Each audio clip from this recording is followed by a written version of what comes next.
ભગવાન શ્રી કૃષ્ણ કહે છે, બોલવું એ ચાંદી છે, મૌન રહેવું સોનું છે, પણ યોગ્ય સમયે બોલવું એ હીરા મોતી છે.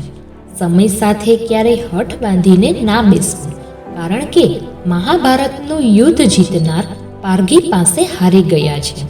હું ભલે એ એક કામ નથી કરતો જેનાથી ભગવાન મળે, પણ એ કામ જરૂર કરું છું જેનાથી આશીર્વાદ મળે.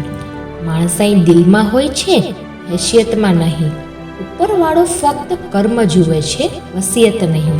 શ્રેષ્ઠ કર્મ એ નથી કે જેનું પરિણામ સારું હોય. શ્રેષ્ઠ કર્મ એ છે જેનો ઉદ્દેશ્ય સર્વશ્રેષ્ઠ હોય.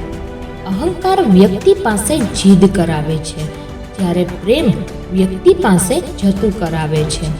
સાલું આપણે સાચા હોય તોય જમાનો ખોટા પાડે છે, ને એક પથ્થર સારી રીતે ગોઠવાય તો લોકો ફોટા પાડે છે. ગજબના લોકો હોય છે આ જગતમાં હો સાહેબ. અગરબત્તી ભગવાન માટે ખરીદે છે અને સુગંધ પોતાને ગમતી પસંદ કરે છે. મનુષ્યના દિમાગમાં બે ઘોડા દોડે છે, એક પોઝિટિવ અને બીજો નેગેટિવ. જેને વધારે ખોરાક આપીએ એ જીતે છે. જિંદગી એ કોમ્પ્યુટરમાં ડાઉનલોડ કરેલો પ્રોગ્રામ નથી કે આપણી મરજી મુજબ ચાલે. જિંદગી તો રહસ્યમય નવલકથા જેવી છે. દરરોજ એક પાનું ફરે છે અને જિંદગીનું નવું સસ્પેન્સ ખુલે છે. ગુજરાતીમાં સમજવું બહુ જરૂરી છે.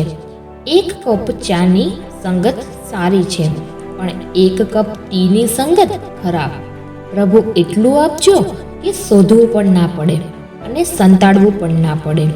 ક્યાં નમવાનું, ક્યાં જમવાનું અને કોના આંગળે જવાનું એની ખબર હોવી જોઈએ સાહેબ. કારણ કે સ્વાભિમાનથી મોટું કોઈ સન્માન નથી. જો આ વિડીયો ગમ્યો હોય તો લાઈક કરો, શેર કરો અને મારી ચેનલને સબસ્ક્રાઈબ કરો.